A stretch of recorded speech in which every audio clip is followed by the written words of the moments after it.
আমি বলছি ও ঠিক করেছে, একদম ঠিক করেছে। এই পুলিশকে এরকমই খিস্তি করা দরকার আছে।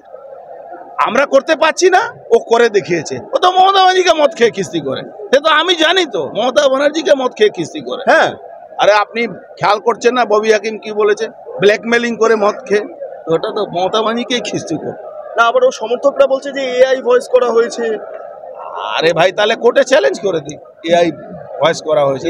ভয়েস যদি হয় তাহলে তিনি ক্ষমাই বা চাইলেন। হ্যাঁ, একদম সঠিক কথা। ও কিন্তু আমি বলছি ঠিক করেছে। এই পুলিশ লাতখোর, সত্যি লাতখোর হয়ে গেছে পুলিশ। তাদের মা বোনের ইজ্জত নেই, পয়সা শুধু চাই। আর কি করে বললো না কি আমি অনেক পুলিশকে হেল্প করেছি। আচ্ছা বলুন, একটা পলিটিক্যাল লোক পুলিশকে কি করে হেল্প করবে? সব জায়গায় তো আমরা জানি পুলিশ হেল্প করে পলিটিক্যাল লোক, এ তো উল্টো বলছে কি আমি পুলিশকে হেল্প করি। তার মানে এটা কি? এই 4-5 জনের যে নাম নিল, এই গাদা গাদা টাকা ওদের মাধ্যমে ওর কাছে যেত, যার নাম নিয়েছে সবার কাছে ওই টাকাটা যেত। মানে ইভেন ওই 5 লাখের বান্ডিল 5 লাখ টাকাই, মানে বান্ডিলটাই পুরো চলে যেত। 10 লাখই যেত। কিন্তু এই পুলিশ কোনোদিন ঠিক হবে না, এই পুলিশ মেরুদণ্ডহীন হয়ে গেছে।